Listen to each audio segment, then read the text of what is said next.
Hello and welcome to yet another video. This is the fourth episode of the story, in which the author finds himself/herself in an alternate reality where she knows everything that will ever happen. She is encouraged to err on the side of caution. But where's the fun in that? Find out what happens when you throw a crazy, self-centered Naruto fan into the Sarutobi clan. Please like and subscribe to show your support. Let's get the show started. Dante was lounging on a roof, enjoying the scenery one last time. He couldn't take his eyes off the ruby amulet lazily hanging on his neck. That day he found it was 3 times this size. It took blood, sweat and tears to synthesize the crystal, literally.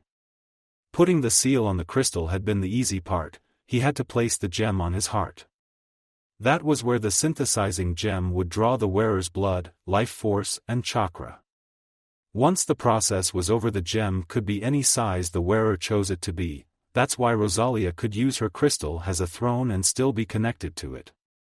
Dead and yet you're still one badass chick, thought Dante. The synthesis process turned out to be far tougher than he expected. The crystal constantly drained chakra and blood from their bodies. So to compensate they had to keep training and eating excessively, just to stay alive. Thankfully after they saved Taft, the mayor was more than happy to accommodate their every need. However, their nutrition wasn't the hardest part of the synthesis process. That price goes to the fatigue. You see what the textbooks left out, that in order for the crystal to fully synthesize they had to draw on the wearer's will to survive. Bloody historians should be gutted for nearly killing us. He wasn't mad about working hard. The reason for his ire was very simple. The crystal drew on their chakra and blood sugar. Compensating for both those things would have been easy if they didn't feel so tired. Everything that was so easy to do became a chore. There were so many times that Dante wanted to say screw it and throw the crystal away. However, he knew that would be suicide. At the end of the day, it came down to how badly they wanted to survive. Yugao was an angel during those times. She took very good care of them. She was also the one who encouraged them the most, especially when they couldn't even believe in themselves. She really is one of the good ones. It's easy to see why the old man trusts her so much. However, as happy as he is that the process was finally over, he remembered something this morning that put that happiness on hold. They were all turning 8 soon, and that means so was someone else, Karin. Truth be told, he was indifferent to the redhead, even though her existence enabled Kabuto Master to Sage Mode. As far as personality goes, Karin was not on his list of characters that stood out much. However, if his memory was correct, then this is when her mother dies. While he didn't care much for Karin, her handler was one of the people Dante wanted to carve a hole into. The chance to save a damsel in distress had nothing to do with his decision, absolutely nothing. Also, if I can get her and her mother out of grass, then Orochimaru never finds her. Of course, Kabuto could still master the Sage Mode and unleash his reanimation jutsu. But the chance of tearing that bastard handler a new one is very tempting. Dante's first problem was explaining the plan to his team. He was not crazy enough to break into grass by himself. Of course, it will have to wait until after the trip was over. The plan was to take a detour on their way back to Konoha. Of course, while Naruto will be all for rescuing a damsel in distress, Sasuke will not be happy about breaking into enemy territory. But then again,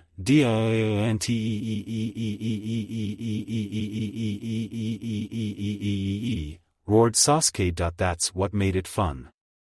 Naruto was eating some last-minute ramen when he heard Sasuke's roar of rage. He just laughed and kept eating. Just as he dropped his 15th bowl of ramen, his opal amulet clicked against the bowl. The noise drew his attention to the jewel that changed his whole life. While he went through the same pain that Sasuke and Dante went through, his own experience had its own personal twist. It started about 2 days after they started the synthesize process. Every night his dreams were filled with same terrifying image, enraged red eyes surrounded by pitch blackness. "Wow, that's a new record," said the ramen chef. "Would you like any more, Naruto-san?" Naruto smiled cheerfully. No thanks. The ramen chef gazed intently at him. After 6 months Naruto's appetite for ramen was known citywide. And considering what the blonde and his friends had done for them, the man was more than happy to make more, especially since this will be their last day in Taft. Are you sure? Naruto laughed. Well, I would love to eat more, but my friends and I will be heading out soon. The chef nodded sadly. I hope you all come back for a visit someday. Smirking, Naruto paid the bill. Don't worry, I'll definitely come back. Your ramen is too good to resist, Tabeyo. The ramen chef laughed. Naruto, unlike his friends, was so simple, it was refreshing. The blonde will definitely be missed. Have a safe trip, Naruto-san. Naruto gave him a thumbs up. Thanks. Later, Naruto felt really bad about leaving Taft, their ramen was so good. His thoughts, however, wandered back to his amulet and what the synthesis process caused. The nightmares continued for weeks, but Naruto didn't want to worry his friends, so he kept quiet about it. That is, of course, until everything changed. He will never forget that particular day. He and Sasuke were doing some light sparring when out of nowhere rage consumed him. He still can't remember the full details, but apparently red chakra had seeped out of him and he nearly took Sasuke's head off. Thankfully, though, Yugao was there to knock him out. That was the day he finally learnt why the villagers in Konoha hated him. Flashback. Yugao was worried. Naruto had just come to and she knew that it was time to tell him the truth. She had no idea how he or his friends would take it, though. Not to mention that the penalty for revealing this secret was extremely high. However, as she saw the look in Naruto's eyes, she knew that she couldn't hide it anymore. She just hoped that Naruto handled the information well. She will take whatever punishment the Hokage dished out. Naruto, take a seat, you guys too. There is something that you all need to know. Dante knew that this was the moment of truth. The reason he hadn't been able to tell Naruto the truth is because there was no way for him to explain where the information came from. He knew that Yugao was taking a huge risk right now. He swore to make sure that nothing happened to her. For now, though, he needed to be here for Naruto. Naruto was staring at Yugao with such confusion and hope in his eyes that Dante didn't know how he would take the truth. Yugao sighed. There is no easy way to say, so I'm just going to come out and say it. Naruto, you are the Kyuubi Jinchuriki, Dante deadpanned.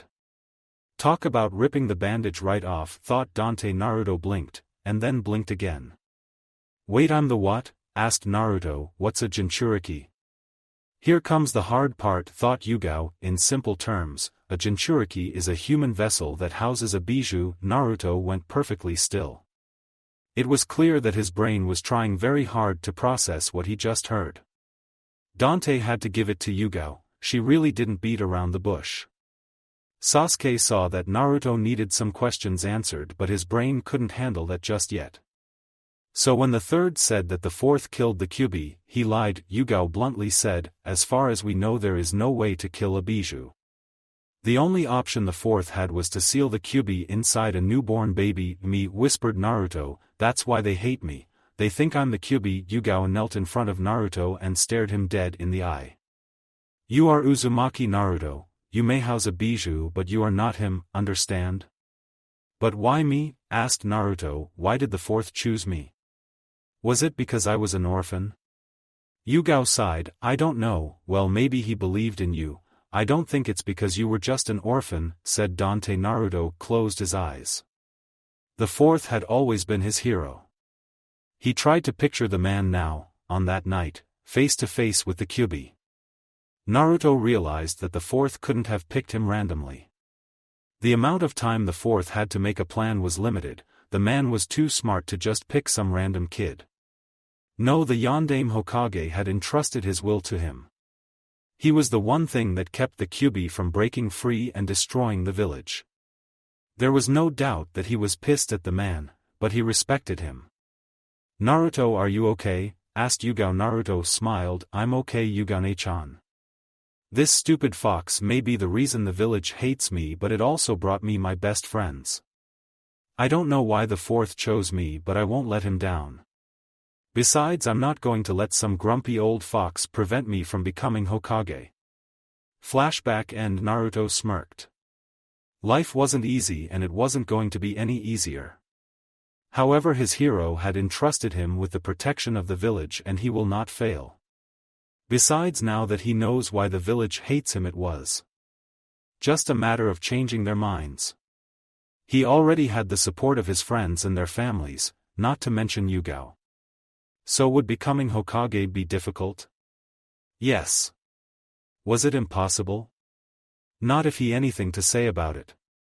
Now let's see what Sasuke was screaming about, thought Naruto. Yugao was confused. When she came into the boys' room, she expected to see some sort of disaster. The strain of the synthesis process had prevented Dante from pulling his usual stunts. So when she heard Sasuke's roar, she wasn't surprised. However, when she entered the room, she didn't see anything out of order. Sasuke was in a bathrobe wearing his amethyst amulet. He was writing something in a scroll. His calm expression was not what she was expecting at all. Sasuke, what are you writing? Dante's funeral arrangements, he said it so calmly, like Dante was already dead as far as he was concerned. Now she was very curious. The time between his roar and her arrival wasn't long. So there is no way that Sasuke would have been able to clean up a Dante-level prank, so if he didn't clean it up. What did Dante do? Sasuke visibly twitched in anger. She saw him take a deep breath and look up at her. Check my pack, gritted Sasuke. Oh boy, thought Yugao. The look in Sasuke's eyes was pure murderous. Turning, she opened up Sasuke's pack and she understood why Sasuke wanted blood. Dante had dyed all of Sasuke's clothes pink. That wasn't even the worst part. All the clothes were covered in glitter with the words, Duck Power, written on them, a reference to Sasuke's hairstyle. It took everything Yugao had not to laugh hysterically when she pictured Sasuke wearing these clothes.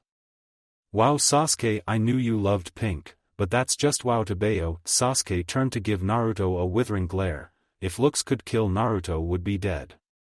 However, the blonde just gave Sasuke a cheeky grin, looking far too happy with himself. Sasuke could even see Yugao taking deep breaths to stem off laughing at him. Just as he bent down to continue his planning, Dante walked in. Hey guys, come on, we're burning daylight. Yugao had a smirk on her face as she turned to show Dante Sasuke's clothes. Dante, of course, just tilted his head in confusion. Sasuke, you know that it's girl power, right? Not duck power, that did it. Sasuke screamed as he assaulted Dante. Yugao and Naruto laughed through it all. While squeezing Dante's neck, Sasuke said, You owe me an entirely new wardrobe. Akai ugh, ha ha ha, sas Sasuke, I don't think a corpse can purchase clothes for you, said Yugao after attempting to beat the insanity out of Dante. The group went off to buy Sasuke some new clothes. Of course, Dante made it a point to piss Sasuke off by denying he was responsible for the clothing incident. Needless to say, no one believed him. Once that matter was attended to, the group said goodbye to Taft. On the road, so what's the plan? Asked Yugao. Dante pouted, I refuse to lead minions who don't believe my innocence. Naruto smirked, okay Dante, you really want us to believe that you didn't pull that prank on Sasuke? Dante harumphed, you should have more faith in me. Yugao smiled meaningfully. She looked Dante in the eyes, so you did not ruin Sasuke's clothes? Dante scratched his cheek. Well, I didn't say that. I'm just saying that you shouldn't have judged me so quickly. We are going to Aln, stated Sasuke. Dante blinked. Sasuchan. Aln is known for her outdoor springs and hotel resorts. She became a famous city because of her appeal to newlyweds. So unless there's something you're not telling us. Sasuke just ignored Dante's suggestive remark. He had a hidden smile on his face. It had taken some work to come up with a training exercise that suits his desire for revenge against Dante and Naruto. But he had finally done it. It was payback time. Oi team, what are we going to do in Aln Tabeo? We are going to use the outdoor springs. To meditate. 3, 2, 1. What? Roared Dante and Naruto. Sasuke smirked. If there is one thing he knew his friends despised above everything else, it is monotony. They thrived on adrenaline, so the thought of sitting in one spot for 6 months mediating would be torture on their hyper nerves. It really felt good to see them wearing the "are you crazy" look, for once. Yugao turned her head to hide her smile. It seems that Sasuke was starting to fight back, and the boys did not like it. Dante growled, "Why would we meditate for 6 months?" Sasuke adopted a confused expression. "Is 6 months that long?" Yugao hid her laugh with a cough. "Ahem, Sasuke, perhaps you can explain your plan to us." Sasuke was enjoying himself right now. Dante did not like that. "For the past 18 months we have pushed our chakra capacity to the limit. I've done my research and I discovered that if we don't have at least 6 months of deep chakra mediation, our chakra capacity will pay for it." "Your research wouldn't have discovered that if you weren't looking into it in the first place," gritted Naruto. Sasuke adopted a shocked posture. "Are you trying to say that I purposely found that loophole just to torment you and Dante?" "Yes," said Naruto. Sasuke shrugged unrepentantly. "I regret nothing." Dante took a deep breath. Perhaps there was a silver lining to this. "So like how many hours do we have to do this a day? Do we meditate and then train for a certain period to sharpen our skills?" Sasuke smiled maliciously. "Oh no, there will be no training. There is only going to be meditation. We can't have our chakra relapsing in the middle of a fight. This will be fun, yeah?" Naruto groaned in resignation. Oh, he hated this plan, but as evil as Sasuke was being, Naruto knew Sasuke wouldn't suggest it if it wasn't the right thing to do. "So how long is this thing going to last?" asked Naruto. "Well, it is just until our chakra network becomes clear and flexible again. It is like stretching after an exercise. I have a seal to determine that, don't worry." Dante smiled evilly. "I am going to make the next 6 months a living hell for you, Sasuke." Sasuke smirked. "That will make both of us, Dante. Now let's head out, shall we?" Aln Yugao did not like Aln. She could see nothing wrong with the city as they walked in, but her gut begged to differ. As an ANBU agent, you learned how to depend on 2 things, your mission parameters and your gut. Considering she did not have any parameters to fall back on, her gut would have to do. The question is, why does her gut feel like something is wrong? The city of Aln was everything she imagined it to be, lovey-dovey. "Are you okay, Yugao-chan?" asked Naruto. While Naruto was not the sharpest tool in the box, he had a knack for knowing when his friend's mood changes. So when Yugao went silent, Naruto noticed. Of course, when the inquiry was asked, Sasuke and Dante immediately started to scan their environment for the problem. They didn't find anything wrong. "It is probably nothing, Naruto," said Yugao. "I just have this feeling in my gut that something's not right. That's all we need to know," stated Sasuke. "I guess Aln has her dark side then. So seeing as how you picked the city, do you think this is our fault?" asked Dante. "Absolutely." Despite the feeling of foreboding in her stomach, Yugao couldn't help but smile at how much the boys trusted her. They really are her friends. So the first task is to find out what is wrong, then they will know how to deal with it. With that purpose in mind, the group spent the day trying to find an anomaly. They didn't find any. It was late in the evening that they had break in the case. On their walk back to their hotel, they saw a figure beckoning to them from a dark alley. "Yeah, that is not creepy at all," said Dante. Yugao made sure to check for traps, but the person calling them had civilian chakra. So they followed after the cloaked figure. They were escorted through the back of a hotel. When they entered, the figure turned on the light, letting them know that they were in a storage room. "Are you them?" Dante blinked.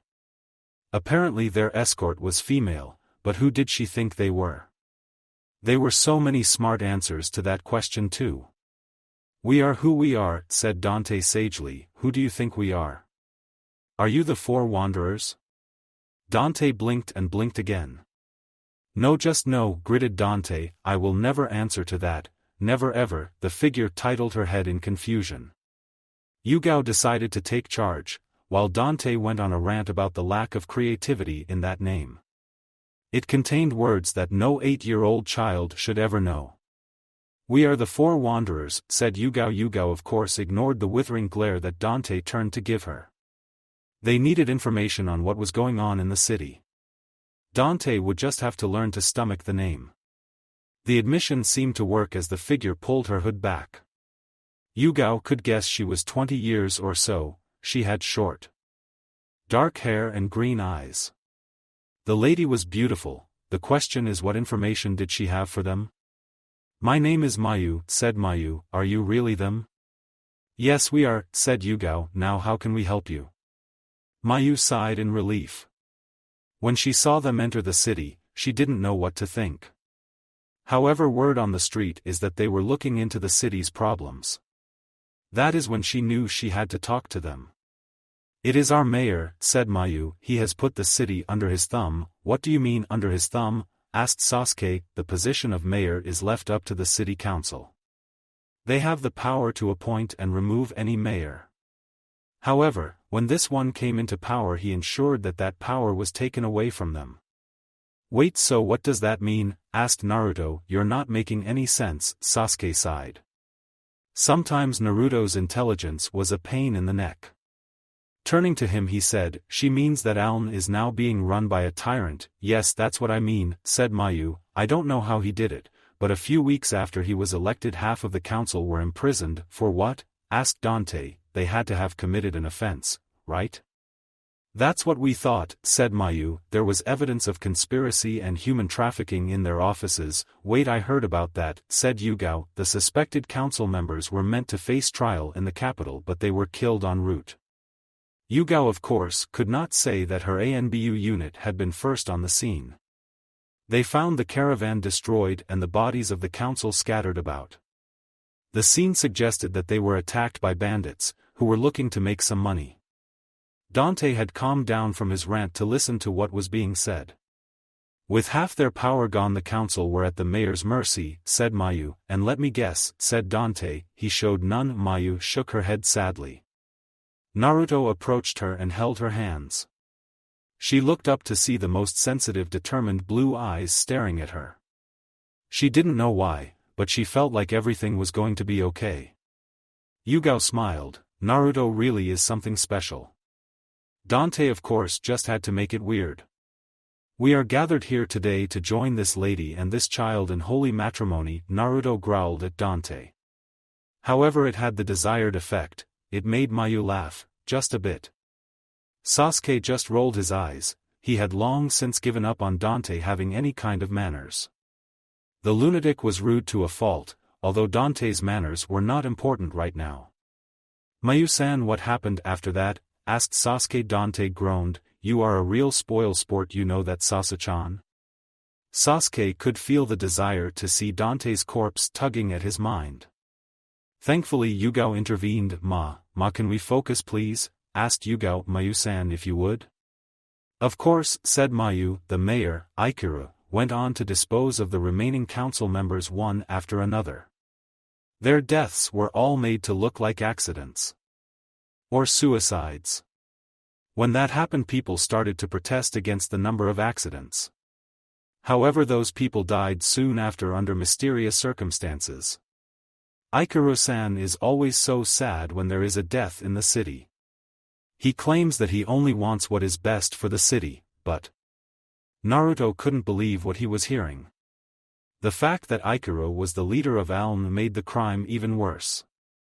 Leaders are supposed to love and care for those under their care, not kill them. This Ikuru guy needed to be taught a lesson. Of course his friends could read his mind and they couldn't just let him run off half-cocked.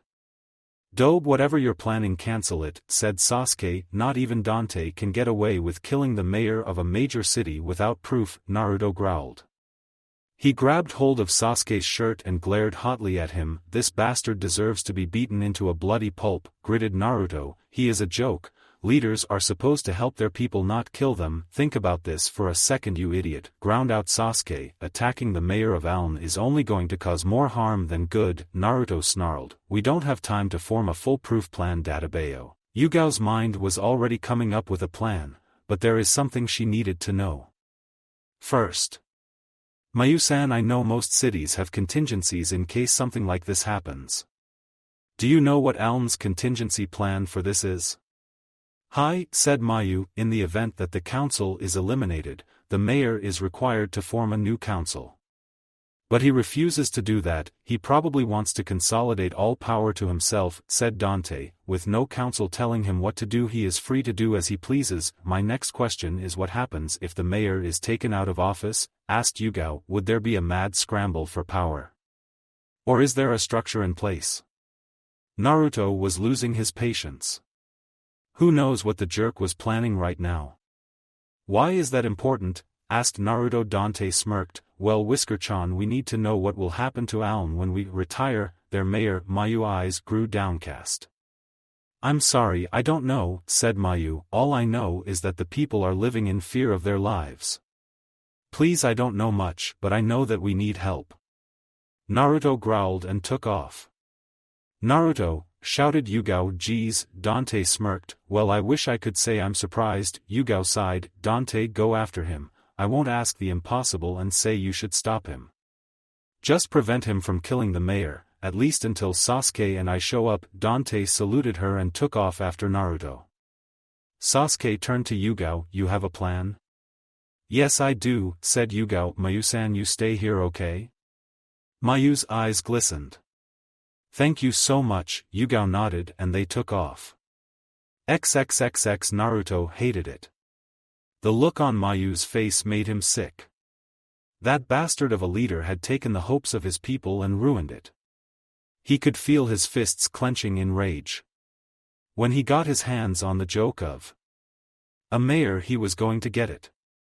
Naruto was too pissed off to bother sneaking into the mayor's home, so he decided to knock, wind style. Great breakthrough, the small guards in the mansion were too stunned to stop him from entering. Naruto growled he needed to find that Ikura jerk now. Ikura, shouted Naruto, where are you? Dante sighed from behind him. He activated his beacon and found their target in some kind of underground basement. What is it with bad guys and their underground bases? He passed the information to Naruto, who blew a hole in the ground right in front of the already scared guards. Dante smiled maliciously at them. Gentlemen, you have two options, you can leave now or we can have some fun. Of course no one stuck around after that, it wasn't like they had any real loyalty to their mayor. Dante actually pouted when he saw them leave. He was hoping that some of them would stick around, oh well. He decided to jump into the room and check in on Naruto. However, knowing the blonde, he would not want to share. Life can so cruel sometimes, thought Dante. The basement was more or less a dojo with dim lighting. Naruto found his target sitting down at the center of it. Ikura had a lean build with a sword strapped to his back. He didn't even look fazed when Naruto popped in, well Naruto would have to bust his calm face in. Just before he charged, Dante held him back. Turning to glare at him was halted when Ikura stood up. I will give you one chance to walk away, Dante smirked. It was so much more fun when the bad guy thinks he has the upper hand. While Dante knew that Naruto would not be held back for long, he wanted to relish in seeing Ikura's calm face turn to shock. Hey, he had to get his fun somehow. There is no way we will leave, growled Naruto. Do you have any idea of what you've done? Explaining my devotion to this city to a child is meaningless, said Ikura. Do not make me repeat myself. Naruto was floored. Devotion, whispered Naruto, you really believe that you are devoted to your village?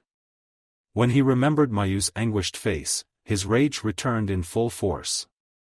The fact that Ikura just stood there, all calm and sure, despite all the lives he has taken, incensed Naruto even further. He fought against Dante's hold on him. He had to teach this bastard a lesson right now. Let me go, Dante. Ikura sighed and grasped his sword. You stand no chance against me, boy. Dante smirked when he heard that. Calmly he drew a kunai and threw it at Ikura. A clang was heard instead of a squish. Ikura smiled cockily at their futile attempts to attack him. This is my falcon sword, declared Ikura. It is an ultimate blade. No human eye can track my blade's movement.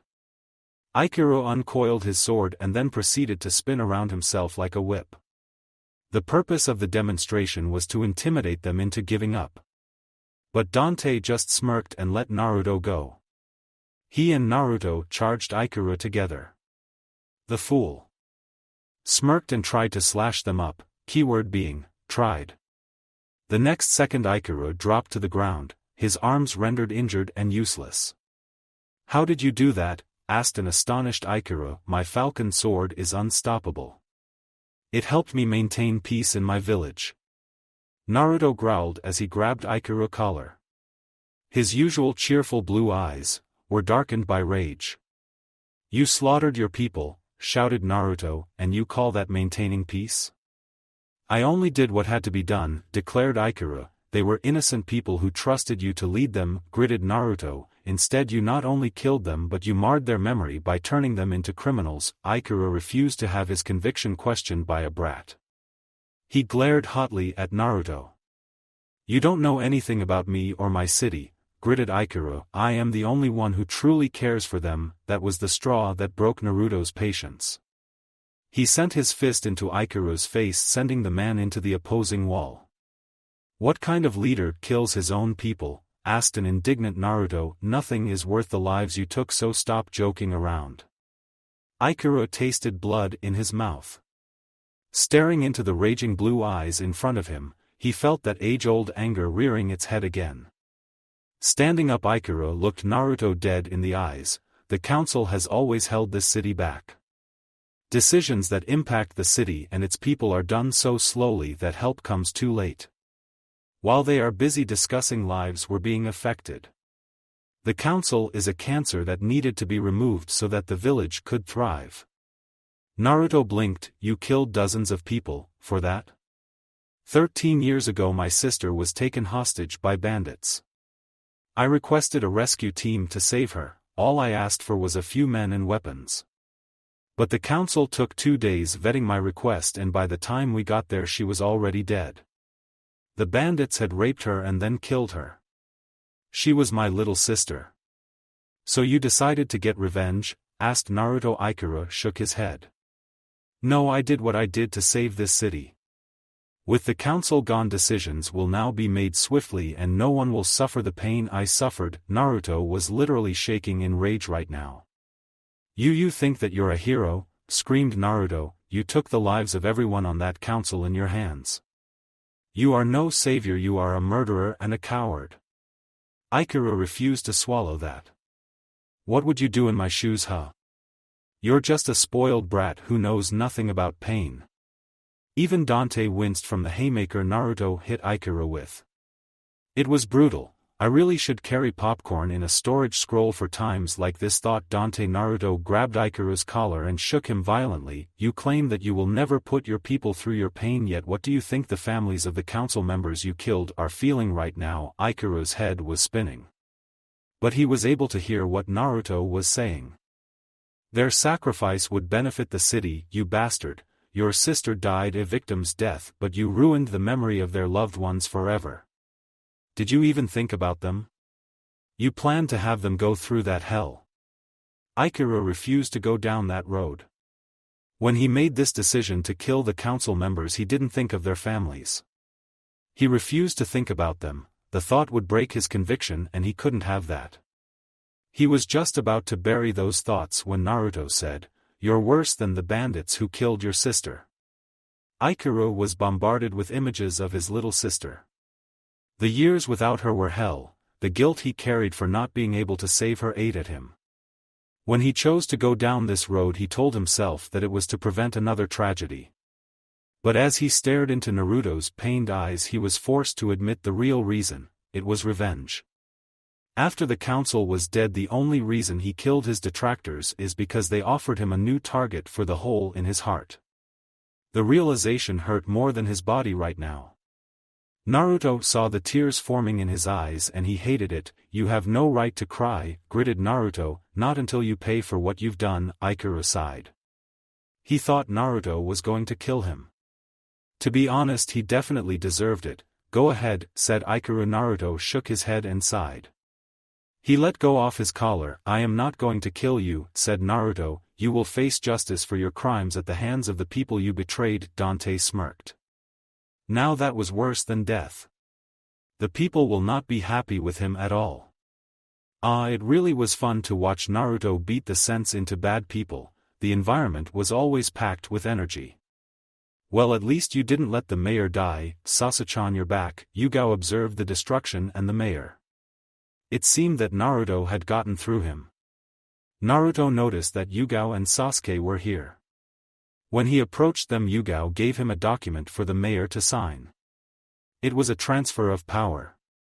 Originally I planned to force him to do it, said Yugao, however seeing as you got through to him, you can tell him to sign it.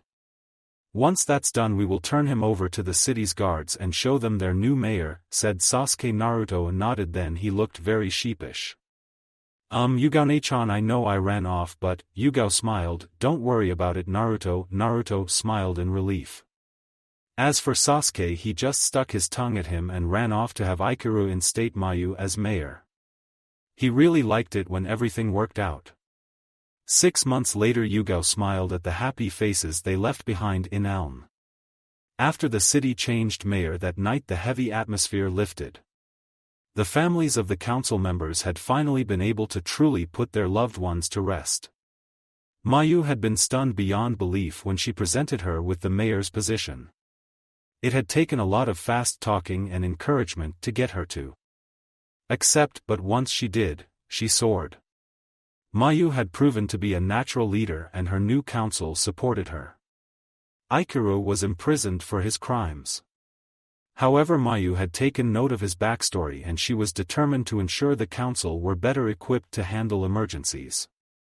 As for the boys' training, it was entertaining to say the least.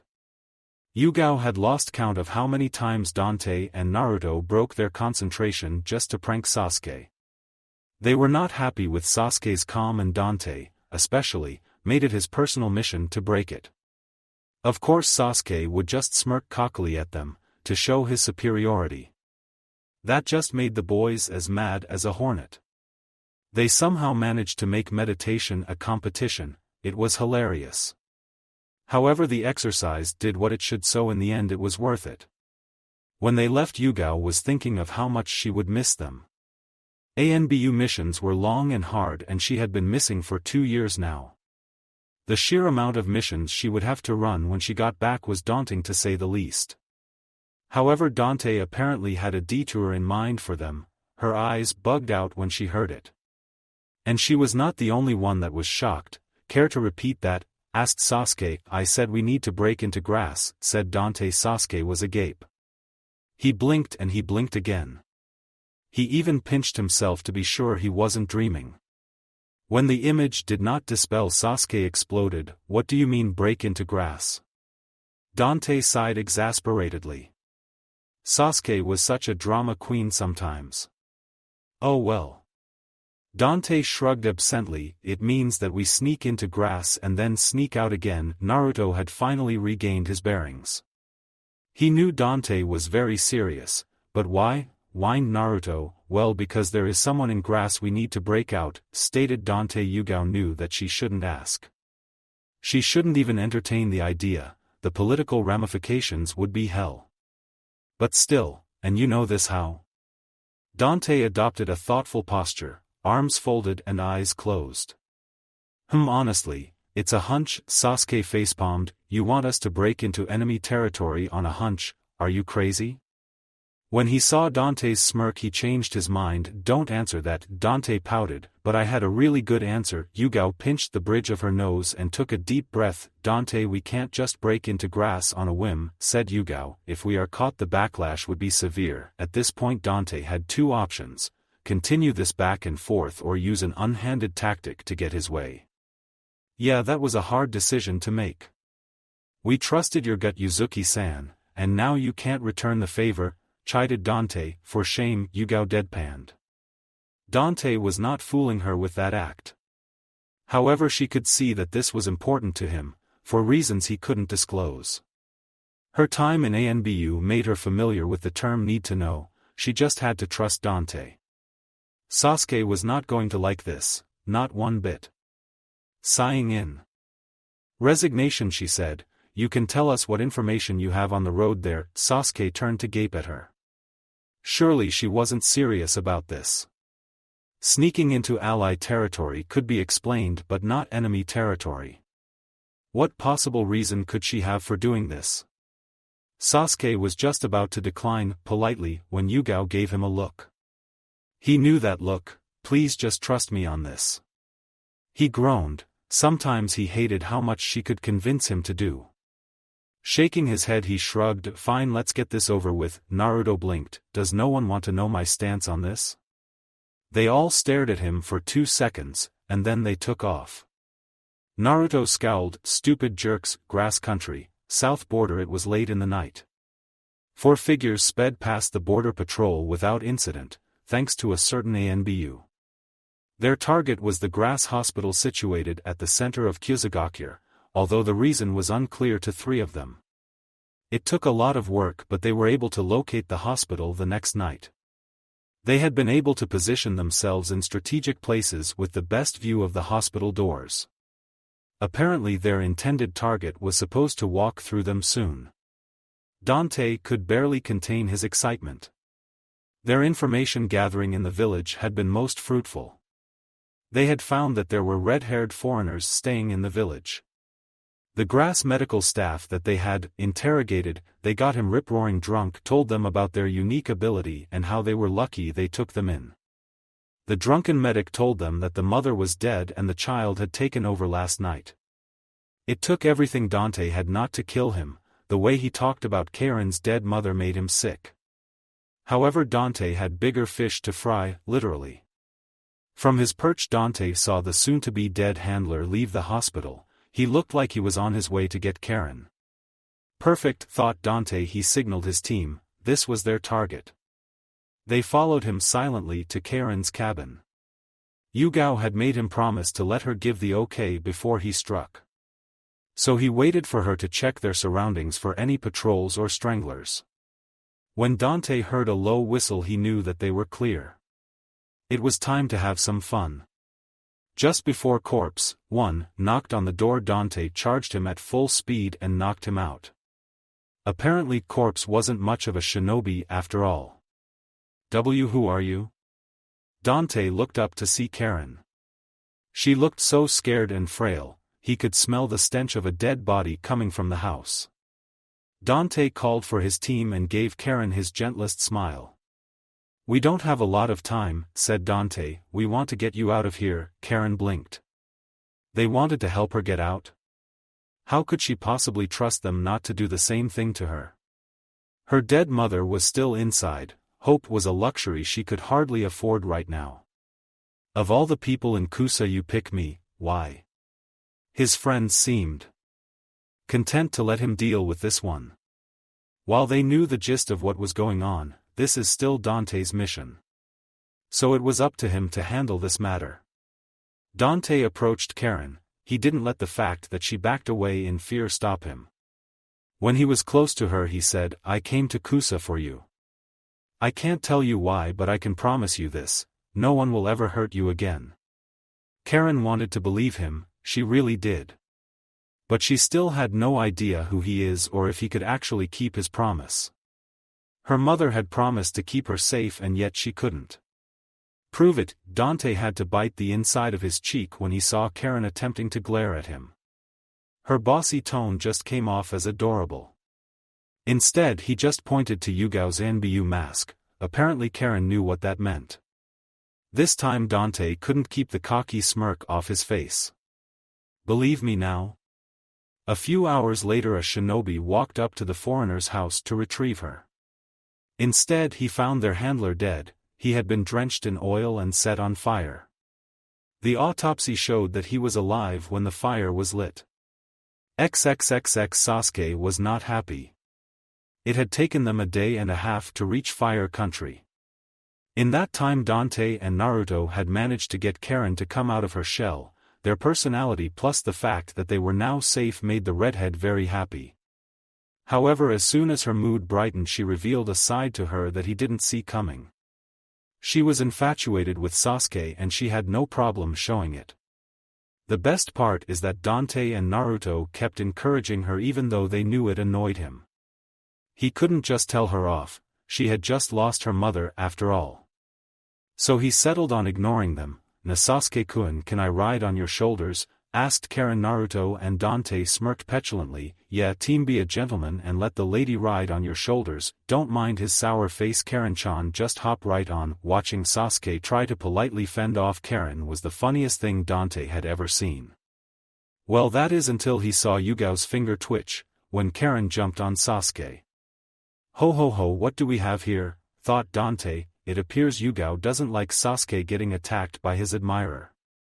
The question is, whether she sees him as a potential partner or as her little brother. Now the proper thing to do would be to give Yugao her space to figure things out, but where is the fun in that? Dante had just found another source of amusement until they reached Elm. Their plan was to give Karin to Mayu and ask her to take care of the redhead. So now whenever Karin grabbed Sasuke, Dante made sure to send a smirk in Yugao's direction. Judging from the look on her face, she didn't know why she didn't like Karin touching Sasuke yet. But she did feel relieved when they dropped Karin off. Karin and Mayu had hit it off well. Dante wouldn't be surprised if Mayu started calling Karin her baby sister and vice versa. Kukukuku, this is going to fun, thought Dante. Yugao didn't know why Dante sent her a mischievous smirk, nor did she know why she felt so relieved that Karin was no longer with them as they headed back home. However, her gut told her that Dante knew, and he was going to enjoy making her squirm. She still didn't understand why she felt so uncomfortable when Karin made advances at Sasuke. At first it had been amusing to watch, but that changed when it turned physical. She had wanted to drag Karin away from Sasuke, but she couldn't for the life of her figure out why. "So we're going home," said Naruto. "Man, I can't wait to see how everyone is doing." "Yeah, home," thought Yugao. "Maybe I'm just feeling homesick." Normally when you come home from a long journey there are a few things on your mind. You will want to see your family and friends. You may want to visit your old stomping grounds. You may even decide to just take a hot shower and crash in your warm soft bed. Dante of course decided to do his homecoming with a little twist. "You put fireworks in the pond at the park," gritted Hiruzen. Dante blinked. "You say it like it's a bad thing." Hiruzen drew on his pipe. He could feel that familiar headache forming again. His life had been free of headaches for the past 2 years. But now his lunatic of a grandson was back, and it appeared his sanity had not improved. "Do I even want to know what you've been doing for the past 2 years? Dante smirked. "That depends. How much do you value your blood pressure?" Hiruzen turned to stare at Yugao in disbelief. He was hoping against hope that Yugao would tell him that Dante was just joking. When he saw her scratch her head nervously he groaned. The tobacco was not soothing the pain in his head. "How bad is it?" Yugao shifted around nervously. "Bad." When Dante heard his grandfather groan again he tried to sympathize. "No, he really did. Now, old man," chided Dante, "you should hear what happened before you groan." The Hokage glared at his grandson, who just smiled cheekily at him. He looked at his friends. Naruto was struggling not to laugh at him. Sasuke, it appeared, was glad that Dante had a new toy to play with. When he turned to look at Yugao he was surprised at what he saw. She looked 16. One of the downsides of being in ANBU is that it ages your soul, yet Yugao looked serene. "I guess I was wrong about her losing her sanity on this trip. Perhaps I will have her guard the boys every once in a while," thought Hiruzen. "Okay, is there anything that I should know right now?" Yugao sighed in resignation. There was no point delaying the inevitable. She was about to step forward and tell the Hokage when Dante beat her to the punch. "Yugao-san told us about the Kyuubi," declared Dante. "If you punish her for it I will make your life a living hell." Yugao was stunned. Her eyes flew to the Hokage to gauge his reaction. He had an inscrutable look on his face. When she started to explain herself he raised a hand to stop her. She watched with trepidation as he sighed. "Only you will threaten me like that," said Hiruzen. "I am glad you all bonded with your escort though." "Yeah, Yugao-ne-chan is the best databayo," declared Naruto. Hiruzen blew smoke from his pipe. Turning to Yugao he said, I am not happy you broke the rules, chided Hiruzen. Yugao cringed, I'm sorry sir, old man, watch it, growled Dante. However, Hiruzen continued unabated, I know that you wouldn't do so without good reason. So you're off the hook. Words could not describe how relieved Yugao felt. She really did think that the Hokage would give it to her. She bowed in gratitude. Dante may have taken note of her assets.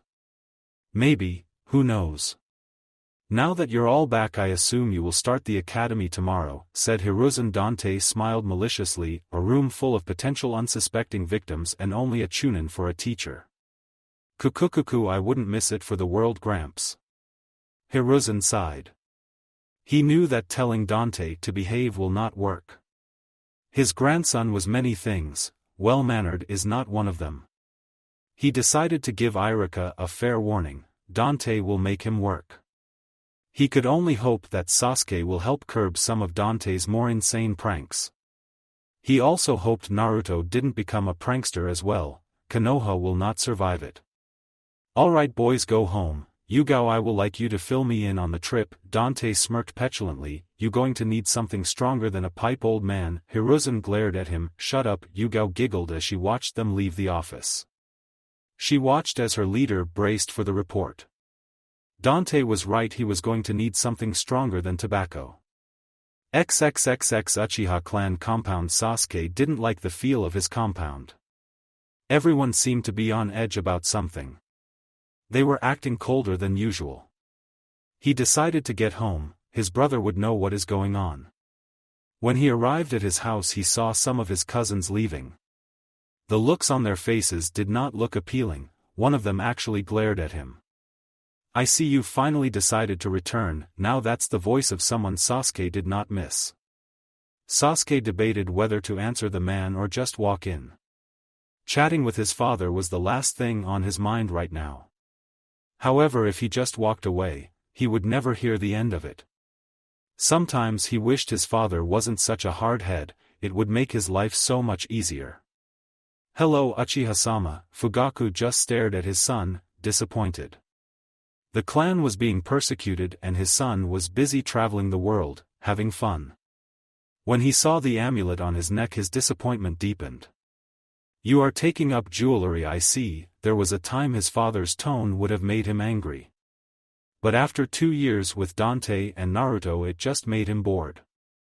Evidently his father noticed the bored look on his face and he didn't like it. However, before he said anything about it, someone interrupted him. Sasuke, is that you?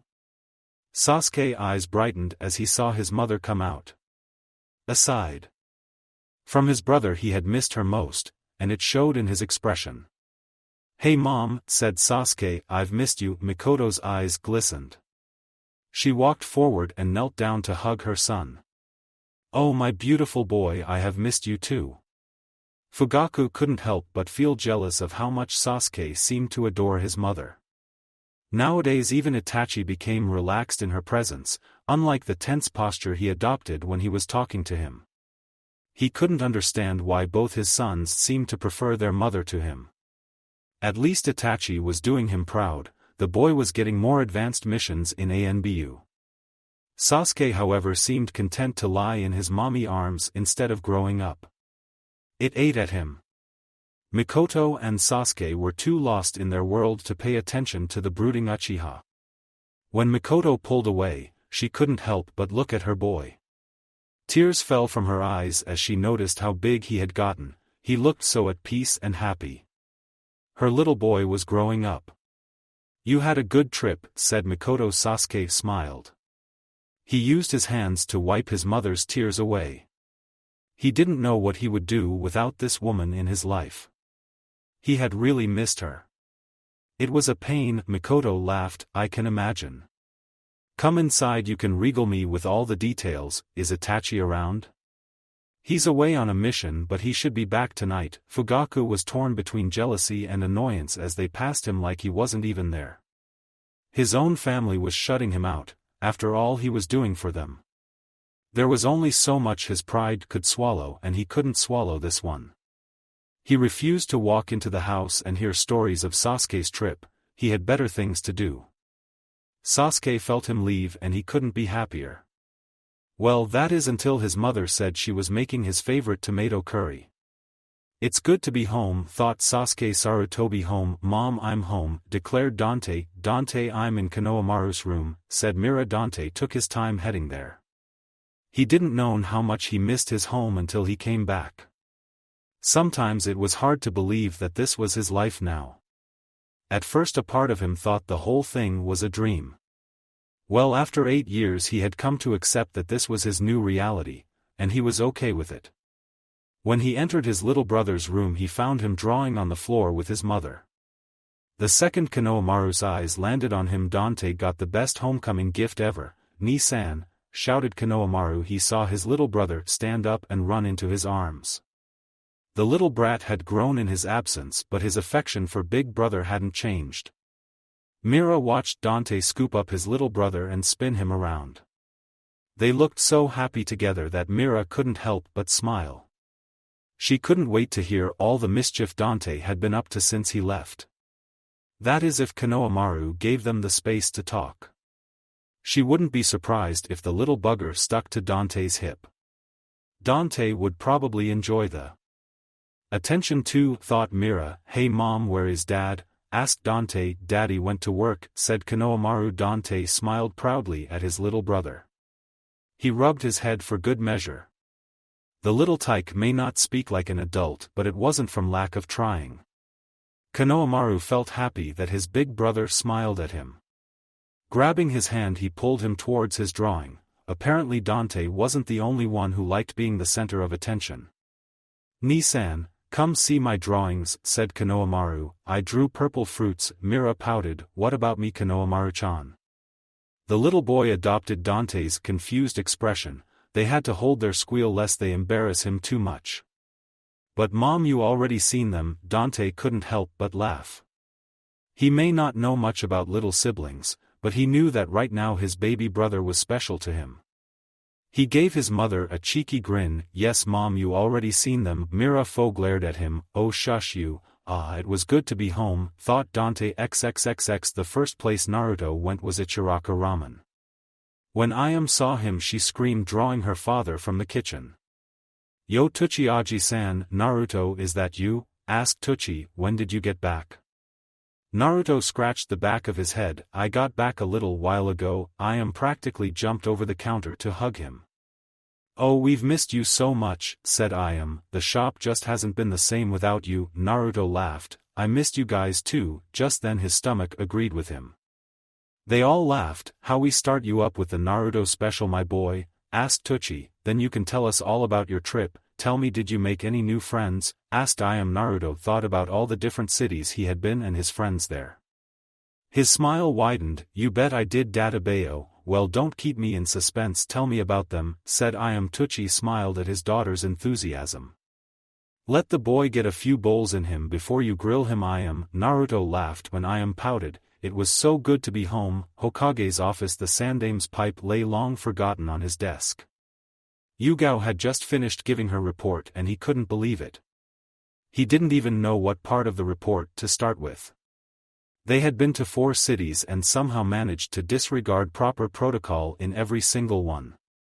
Then the kicker, pulling a girl, who he suspected was an Uzumaki, out of grass and killing her handler. Hiruzen groaned. His headache had grown into a migraine. He quickly called his secretary. You sent for me, Hokage-sama, said Shigeru. Get me a strong sake bottle. Shigeru blinked. Hokage-sama? Hiruzen glared at him. I said get me the strongest sake in the pantry now. Why yes sir. Yugao was grateful for her time with the boys. It was the only reason she maintained a straight face, else she would have busted out laughing. The weird thing is she didn't really find their escapades that troubling. But then again, after all she had been through, it had become normal to her. She couldn't help but wonder what her former self would think if she saw her now. She will probably think I've lost my mind, thought Yugao. Is that all? Asked Hiruzen. The look on his face was so funny. He looked like he was wishing he had a different grandson. She almost felt sorry for him. This is his grandson after all. She shook her head. Speaking without smiling at her leader's distress would not be possible. Part of her wondered what his blood pressure would be reading now. She had to bite the inside of her cheek to stop the laugh that threatened to break at that thought. The Sandaime was well aware that Yugao was laughing at him. However, there is nothing he could do about that. Right now the only thing he wanted to is get drunk and pray Konohamaru was nothing like his big brother. If Konohamaru turned out to be just like his brother, he will pass this hat to someone else and retire somewhere far away from here. But before that he had something to tell Yugao. I have assigned a Kenjutsu instructor for you, said Hiruzen. His name is Geku Heiate, you will meet him tomorrow. Thankfully Shigeru had returned with his sake. He dismissed them both and poured himself a cup, the first of many. Later that night Uchiha household Sasuke was sitting at the back of the house deep in thought. He knew something was going on in the clan, something big. It gnawed at him that he didn't know what. His father would never tell him and he didn't want to grill his mother about it. That's why he was waiting for Itachi to return. If anyone could give him answers it will be his big brother. Just then his beacon alerted him, Itachi was home. He waited for him to deal with their father and freshen up. He knew that his brother would eventually come to meet him. True enough, Itachi came outside and sat beside him. For a long moment neither of them spoke. They chose to enjoy the other's presence. Itachi discreetly examined his little brother, and he liked what he saw. Unlike their father, he knew what the amulet around Sasuke's neck signified. 2 years ago his brother was a brat who was still grappling with his identity. But as Itachi watched him now, he saw a young boy who knew what he was about. The sight made him smile. You've really grown, little brother. Sasuke blushed for a moment. Then he gave his brother a cocky grin. Wish I could say the same for you, older brother. Itachi smirked. Brat. The friendly moment went on for another minute. After that Sasuke grew serious. Something is going on in the clan, it wasn't a question. Itachi debated whether he should tell him or not. After giving his brother a measuring look he sighed. Things became complicated while you were away. Sasuke frowned. What happened? Tell me the truth, Nisan. I don't want to be handled right now. Itachi smiled. Perhaps Sasuke was right. Well, no need to beat around the bush. The clan is pushing for a coup d'état. Sasuke blinked. You're joking. Surprised, huh? Sasuke closed his eyes in thought. No, actually I'm not surprised. Oh? Asked Itachi. You saw this coming? No, but as I think about it, said Sasuke, it sounds like something our clan would pull. Let me guess, they are not happy with the way the village treats us. Itachi nodded. He was impressed. He didn't expect Sasuke to take the news so well. He could see the gears in his brother's head turning, trying to find a solution. It seems I was right to leave Sasuke to Dante, thought Itachi. Do you know what the clan really wants? You are implying that the clan and village have similar goals. Sasuke rolled his eyes. He had barely shared his plan yet Itachi had figured it out. He loved his big brother but sometimes his intelligence was a pain. Itachi stifled a laugh at the look on his brother's face. Perhaps you're too easy to read, little brother. Sasuke scoffed. Yeah, right. I'm saying that we all live in the same space. If we cut through all the semantics it is possible that we are fighting for the same thing. One of the things I learned in my trip is that people never reveal their true goals, unless you dig it out of them. Itachi decided to throw his brother a bone. So he decided to let his brother explain his plan. That is the reason I am stationed close to the Hokage, to determine his mind towards the Uchiha. But have you tried just coming out to ask? People are good at lying, Sasuke, said Itachi. The direct approach didn't seem like the right one. People may be good at lying but body language doesn't, replied Sasuke. When you approach father, the clan and the Hokage seek to see things how they see them. Itachi raised a quizzical eyebrow. When? Would you prefer to wait for the alternative? Itachi smirked. You seem very sure of your plan, little brother. Sasuke shrugged. We both know how stubborn and proud our family is. The village cannot be forced to play favorites or things will go out of control. So if there is even a chance that our true intentions are similar in some small way, I'd take it. The Uchiha clan cannot hope to launch a successful coup d'état. The causalities will be massive and the village cannot afford that either. So at least neither side wants blood spilled.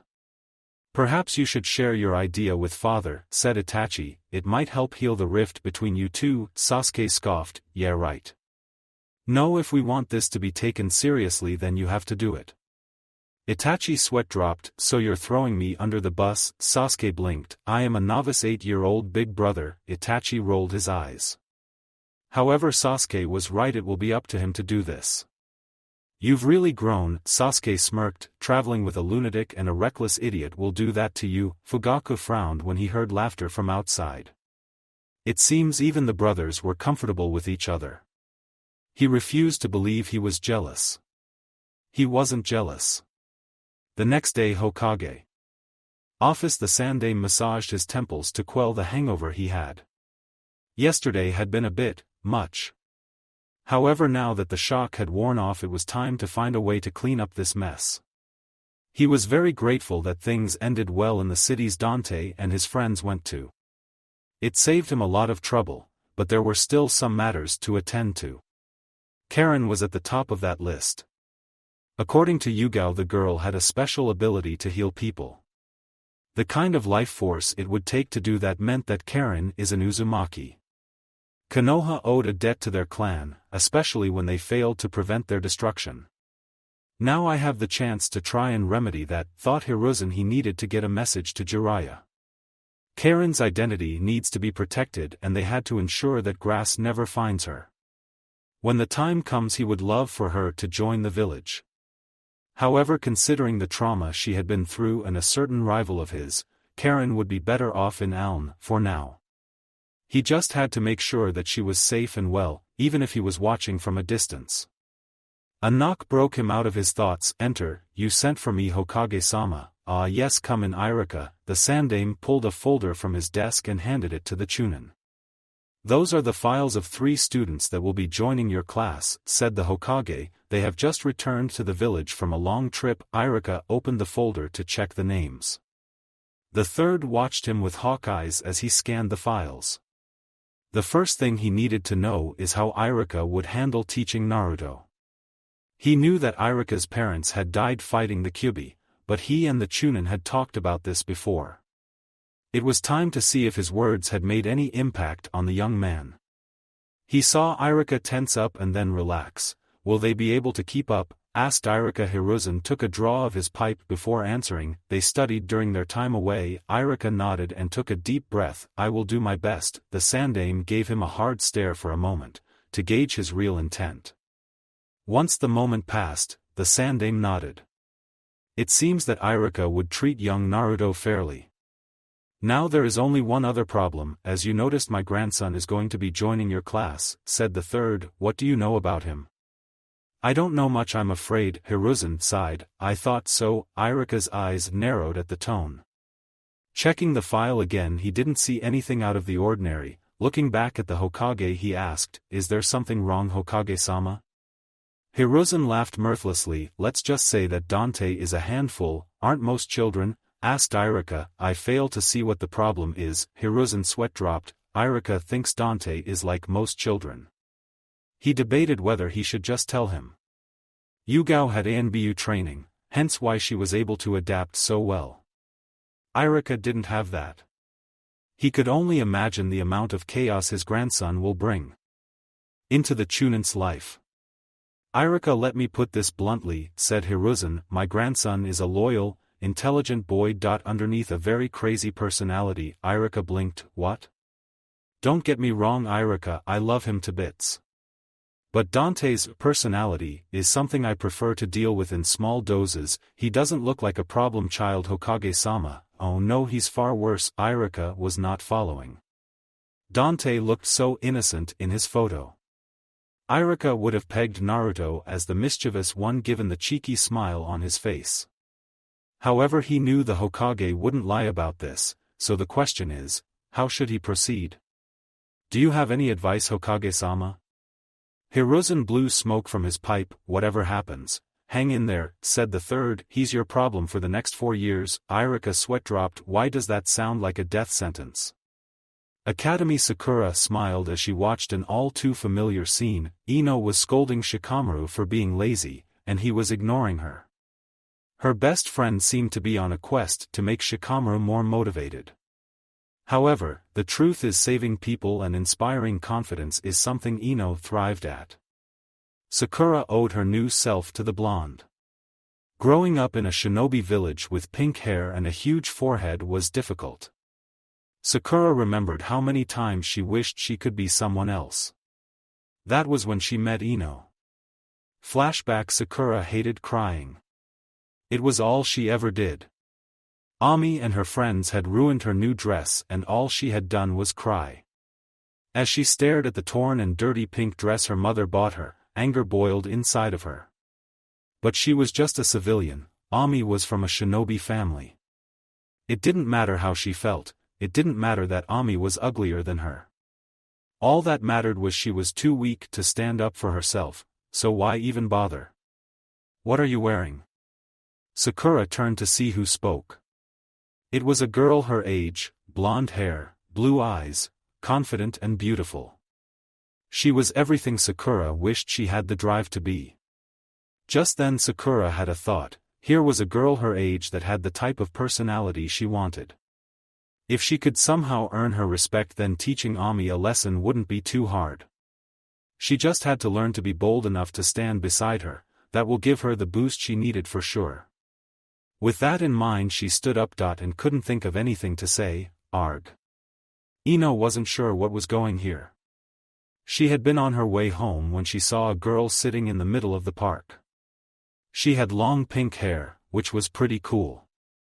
But Ino was surprised to see that she was wearing a ruined dress.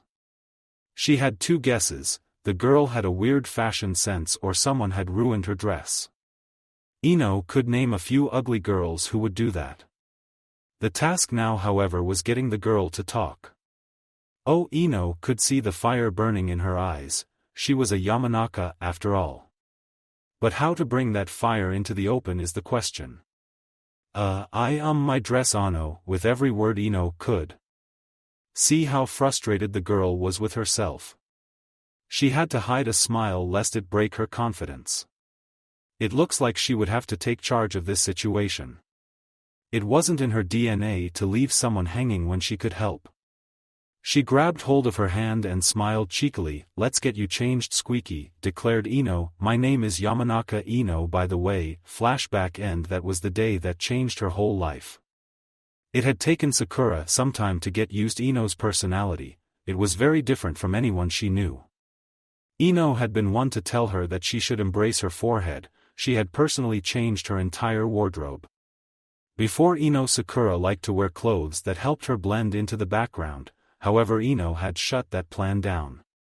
At first she had tried to copy her. She figured that if she could out Ino then she would find herself. Sakura will never forget the scolding Ino had given her for trying that. It was the first time she called me by my name, ruefully thought Sakura. Thanks to the blonde she had figured out her own base personality. She was impatient, aggressive, passionate, competitive, and determined. Once she figured that out, everything else fell into place. She had also been able to get her revenge on Ami. The ugly bully had gotten a brand new haircut, bald with a touch of shiny. The pictures always brought a smile to her face. When they started the academy together, Sakura knew exactly the kind of shinobi she wanted to be. She and Ino had made a pact together. They were going to first ever legendary female duo. The only kunoichi with legendary status was Tsunade, as opposed to the number of shinobi in Konoha with the same status. What are you thinking about? Sakura started. She looked up to see Ino staring at her, with an annoyed look on her face. Apparently she had zoned out again. She gave her best friend an apologetic smile. I was just thinking of old times. Ino blinked. We're 9-year-old Squeaky. We are not nearly old enough to have old times. Sakura glared at her. When are you going to stop calling me that? Ino shrugged absently and waved the question. Stupid Shikamaru. One of these I am going to clock him. Sakura sighed at the change in subject. Unless the situation was serious, Ino refused to call her anything but Squeaky. It was embarrassing. He's smart enough to get away with it, said Sakura. Now it was Ino's turn to glare at her best friend. Intelligence is not the problem here, said Ino. If our guess is right, unless something drastic happens, I'm going to be on the same team with that lazy bum. On that note, remind me again why you made him your rival? Sakura turned away shyly. He beat me in strategy, Ino deadpanned. You thrive on rivalry, don't you? It's not my fault, declared Sakura. We are the top students in our class in every respect, except strategy. Ino threw her hands in surrender. My best friend is rivals with my lazy future teammate. Fantastic, Sakura's response was cut short when the door of their classroom busted wide open and 3 boys walked in. The noise woke Shikamaru from his sleep. One of the reasons he got away with being lazy is, he had assessments on everyone in his class. He knew immediately that these boys were the missing numbers. Every set had a certain number appropriated to them, their set was 3 numbers short. Shikamaru had barely started to make his assessments when one of the boys landed on his desk. He had mop-like dark hair, cobalt blue eyes, and a sadistic smirk on his face. My name is Sarutobi Dante, said Dante. I hereby solemnly swear to frustrate the laziness out of you, Shikamaru groaned. He knew that this guy was far more troublesome than Ino. The gaze in his eyes spoke of a highly intelligent mind with a troublesome personality. He turned to face the others with him. The blonde one grew a wide smile and climbed his sensei's desk. Yo, my name is Uzumaki Naruto, future Hokage Tebeo. The class turned to the last boy as he sat on the front row seat. Dante already knew that Sasuke would not introduce himself to the class, which left the Sparta with 2 options, let his friend be or politely introduce him. Dante smirked maliciously. Polite was so yesterday, that is Uchiha Sasuke, declared Dante. He loves brooding, dark corners, and vampire costumes. Naruto laughed. He couldn't let Dante have all the fun. Don't forget he loves fangirls. Ah yes, thank you Naruto, said Dante. Lady Sasuke is a lover of fangirls. Just look at his adorable cheeks, just begging for one lucky girl to pinch them.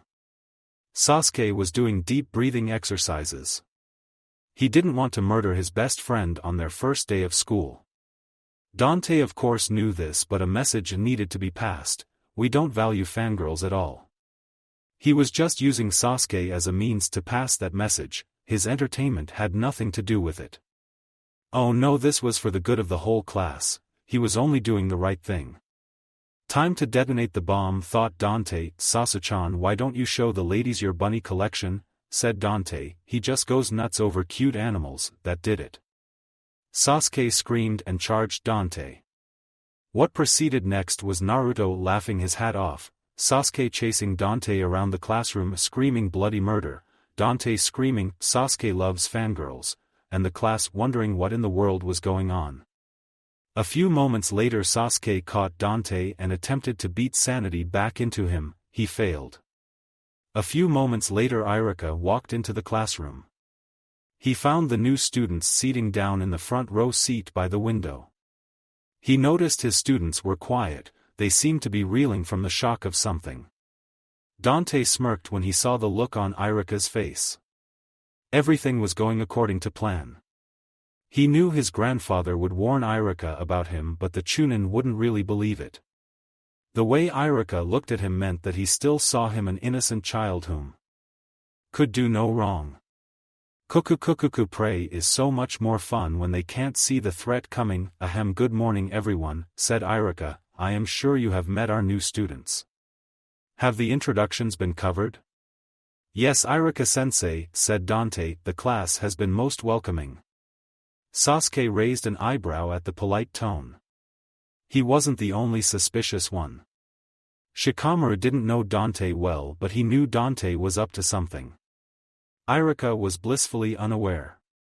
I guess the Sandame was exaggerating, thought Irika. Dante seems to be as polite as I thought. Very well then, said Irika, let us begin today's lesson. Just before he started talking Dante's hand shot up. Irika debated whether he should answer the question now or request Dante to ask him later. Considering how polite the boy had been, Irika decided to let him ask the question. Thank you Irika-sensei, said Dante. Do you happen to know any myths we have in Fire Country? The textbooks on history don't offer any help. I'm afraid that's a topic for another day, Dante, replied Irika. Today we will be studying Bukijutsu. Can anyone tell me what the basic tools in Bukijutsu are? Kunai and shuriken, said Dante. Although there are different types of kunai, Dante waited a moment to see if Irika would get the statement. It took the 16-year-old a few minutes before Dante saw a slight blush appear on his face. The blush didn't last longer than a second, but it told Dante all he needed to know: the trap was primed. Irika was talking about the mathematics behind Bukijutsu, projections and trajectory. It was almost too easy. Irika-sensei, what position offers the best trajectory, on top or under? Irika blinked. Well, that depends on your angle and your target area. Well, the intended target is the vocal point of an upside-down V. When Irika's brain caught up to the meaning behind Dante's innocuous words, he turned beet red. At first he wasn't sure Dante knew what he was insinuating. However, as he looked at him, he saw the smirk on his face. That's when he realized, Dante knew. Also, judging from his friend's body language, they knew as well. The next question is, how to deal with this? Irika knew that he couldn't shut down Dante's questions without drawing attention to himself. So the only solution was to outsmart Dante. He was the adult here after all. Actually, Dante, things like this are best learnt from experience, said Irika. It is not something that you can fully learn in class. Dante blinked innocently. Do you know how to use your kunai? Shikamaru sighed when he saw the look on Irika's face. The Chunin was stuck between the devil and the deep blue sea. Irika couldn't scold Dante without explaining why, and if he didn't stop Dante's questions, then someone would eventually figure it out. Shikamaru was sure he had figured out Dante's goal. If he could get their sensei's sexual stress levels up high enough, approaching a girl and asking her out would seem easier. What he couldn't figure out is why Dante was interested in their sensei's love life. After Dante declared his intentions, Shikamaru had to figure Dante out fast. In this kind of situation, information decided the outcome of the battle. If Dante knew more about Shikamaru than he did about him, then it will give him the upper hand. Giving him an advantage is the last thing I need, thought Shikamaru. Sakura knew that something was going on. There was an undercurrent that only a few people, the new kids and Irika-sensei, knew about. She didn't like being left out of the loop. Irika-sensei, is there a type of kunai we don't know about? Asked Sakura. Naruto coughed to hide his laugh. He decided to join in on the fun.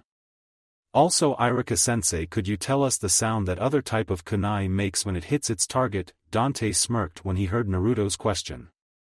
Judging from Irika's body language, the Chunin was nearing his limit. Irika was a nice guy, polite, studious, loyal, blah, blah. All those qualities, and the Chunin had maintained a bachelor status. Dante could care less if he got married and had kids. He just couldn't understand why a guy like Irika never had someone, unless he was too shy. Well, we can't have that, thought Dante. The blush on Irika's face rivaled a tomato.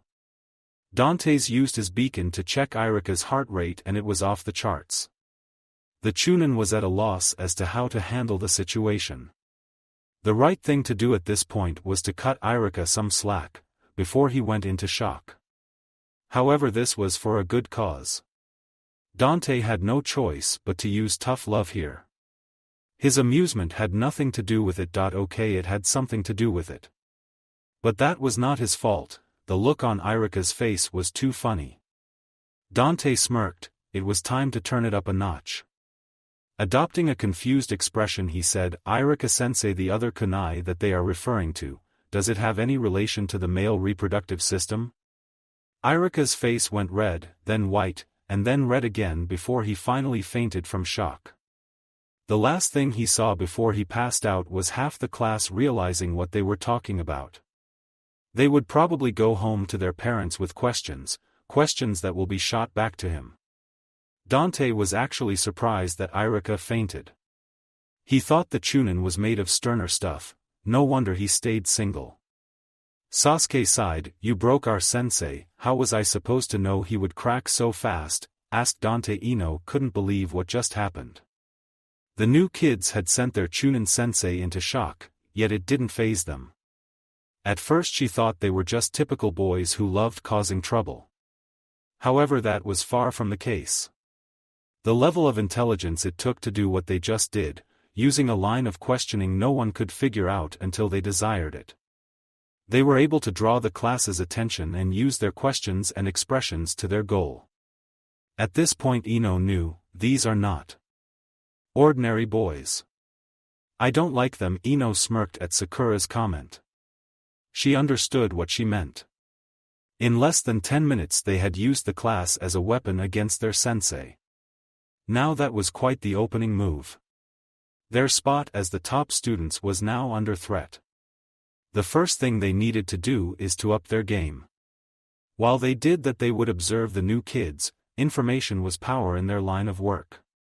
"Man, I really wish we had a camera," said Naruto, "but seriously that was almost too easy," said Dante. "Aside from the first move he completely froze." "You're used to dealing with Yugao," said Sasuke. "She had ANBU training, and as for Naruto and I, well, we know you." Dante blinked. "So this is Yuzuki-san's fault for being too hard?" Sasuke twitched. "That's not what I said." Dante titled his head. "Yes it is." Naruto smirked. "He's right team, that is what you said." Sasuke glared at them. "I said that because Dante is used to dealing with people who can handle more. He doesn't know how to hold back.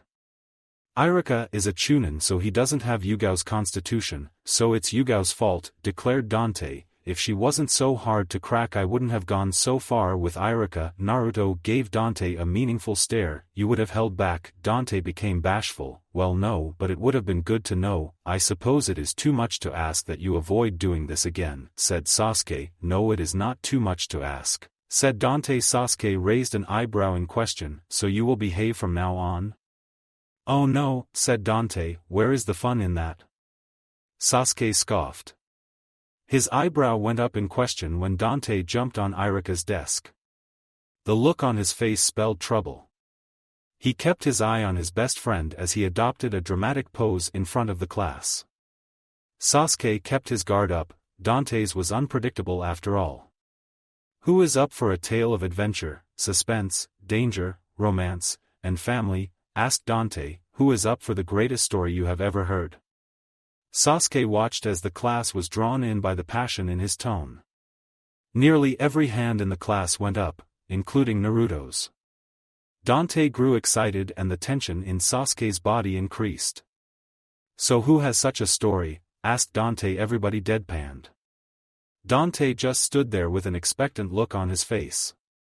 Naruto recovered quickly enough to growl at his best friend. "Why did you say things like that if you didn't have a story already?" Dante blinked. "I'm sorry, what are we talking about?" At that very second Sasuke felt Dante's chakra spike. That split-second warning allowed him the chance to jump on Iruka's desk. Naruto followed out of instinct. Their quick reaction made Dante pout for a second before he composed himself. Shikamaru blinked, and blinked again. The exercise didn't change one very glaring fact: the entire class was covered in grease, popcorn and chocolate. Iruka's desk, and by extension the new kids, was suspiciously clean.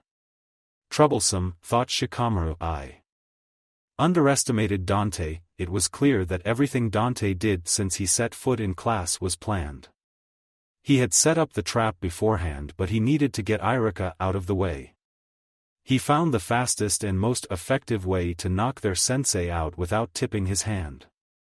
Once the Chunin was out of the way, he used drama to keep everyone's focus on him while he set off his traps. Dante also knew he would figure this out and make efforts not to get caught off guard again. And even if Shikamaru didn't, cleaning himself up would require effort. Despite how irritated he was, Shikamaru had to admit, he was impressed. To knock out a Chunin and take out an entire class of aspiring ninja in less than 1 hour, troublesome Sarutobi, thought Shikamaru. He shouldn't rub it in. He knew that he really shouldn't rub it in. But it was too tempting. "Is this a tradition I don't know about?" asked Dante. Naruto stifled a laugh. Even Sasuke couldn't help but smile at the sight. However, seeing as Dante had effectively ended their day in school, we should get going. Dante blinked. Going where? Sasuke sighed. Our teacher is out cold and our classroom is ruined. No more school for today, now come on. Naruto waved to everyone.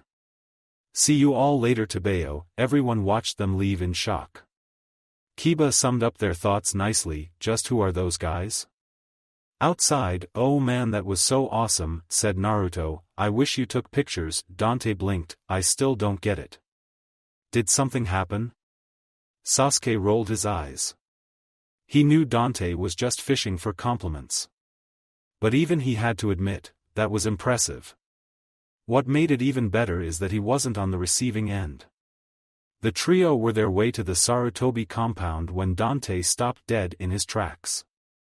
At first Sasuke thought it was another prank, but the look on his face was different. Before he or Naruto could ask what the problem was, Dante took off. Naturally they followed after him as he raced through the streets. Dante knew his friends probably thought he had lost his mind. The truth was he didn't know how to explain this one to them. Ever since he woke up this morning I had a pit in his stomach. At first he thought he was just being paranoid, but as the day went on the feeling grew worse. It didn't help that there was never a mention of Konohamaru's parents in anime. The only explanation is that they died before Konohamaru could register it. The pit in his stomach deepened, forcing him to accelerate towards the Hokage tower. His mom had told him that his father had left on a mission 2 weeks ago and she wasn't sure when he would be back. She looked worried too, thought Dante. He didn't bother going in through the tower, instead he just jumped into the window. When he landed his eye caught a scroll in his grandfather's hands. Yugao had taught them about the different kinds of scrolls and their meaning. The one in his grandfather's hands meant that a team was trapped in unknown enemy territory. Dante, you should be in school, chided Hiruzen. What are you doing here? Was that sent by my father? Asked Dante. Hiruzen's face grew grim, and that was all Dante needed. Gravity doubled and Dante lost his balance, but he didn't fall. Sasuke and Naruto held him up. Daisuke was his second dad by means he would never be able to explain, yet the pain in his chest didn't lessen.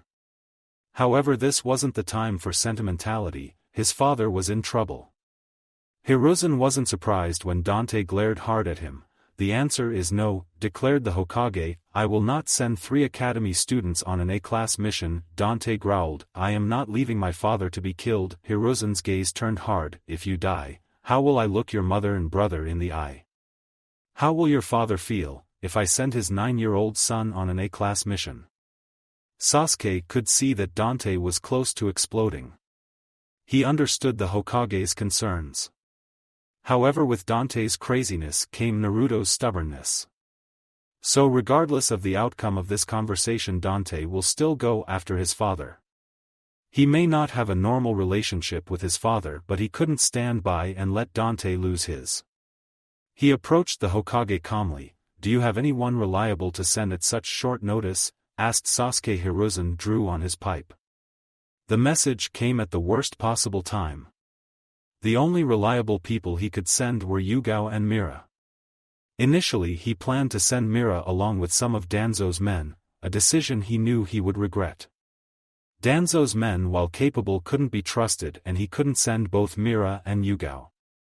He didn't like it, but Dante and his friends were looking like the best option right now. According to Yugao's report, the boys were strong enough to hold their own. Also, their beacon combined with Yugao's sensory skills may be Daisuke's best option. However, the place your father is, it is so dangerous he couldn't even send a coded message, said Hiruzen. He didn't expect the bird to be able to reach us.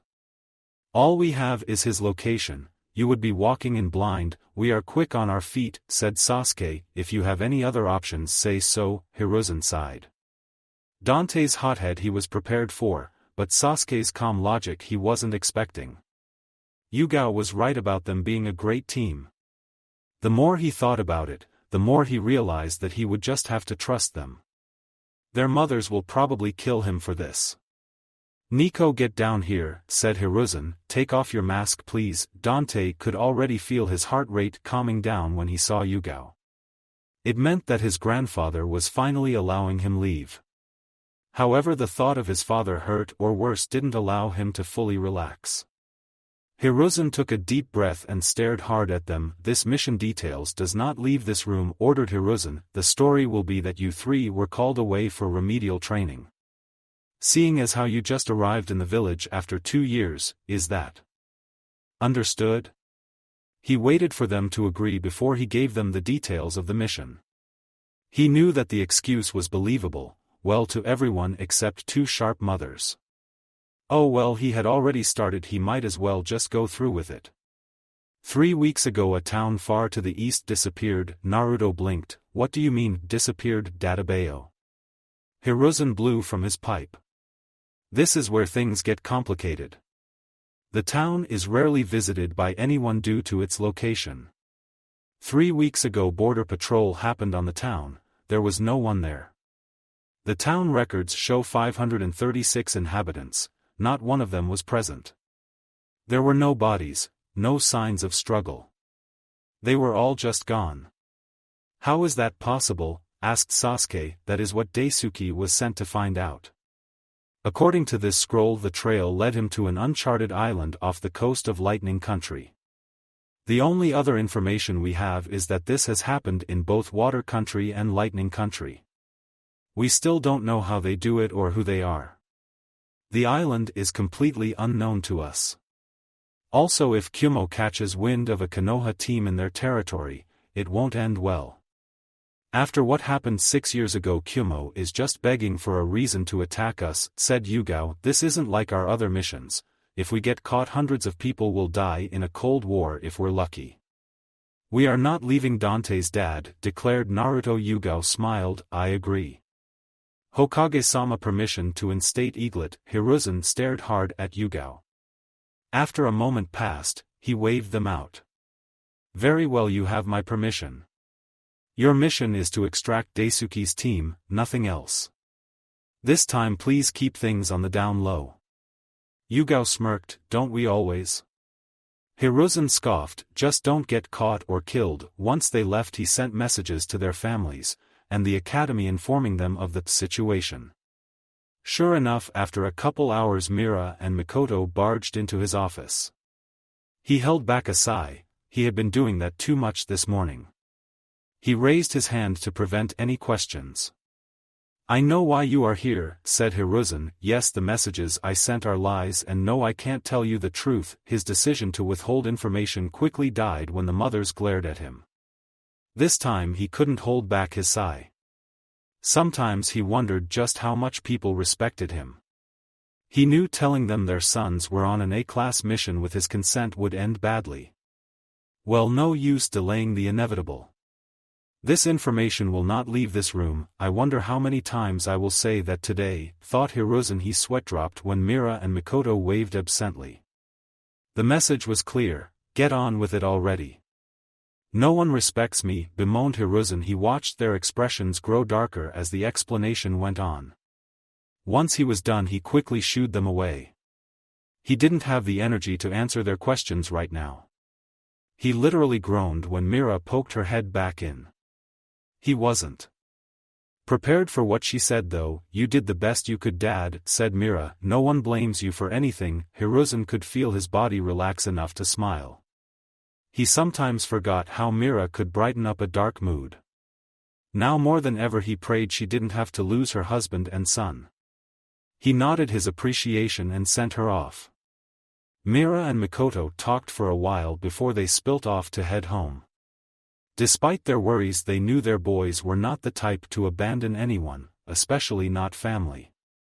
Mikoto was so proud. Sasuke truly is a noble son. The euphoria she felt died when she got home. "Your son is even more of a disappointment than I thought." Mikoto could feel her temper spiking. Sasuke was risking his life for someone he loves. Yet her husband refuses to see Sasuke for who he really is. She maintained her cool though. No use arguing with Fugaku. He should be back soon. Fugaku was enraged. His son was in remedial thanks to his foolish trip. When the village gets word of this, it will shame the clan.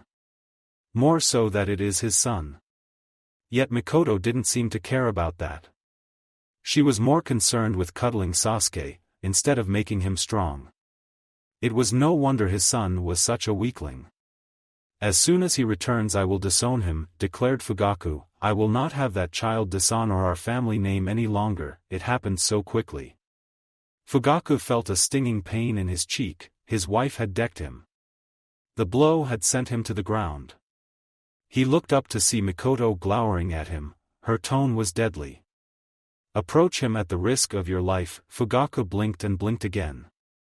However, Mikoto wasn't finished. Until you realize who your son is, growled Mikoto. We have no relationship. Fugaku couldn't believe what he was hearing.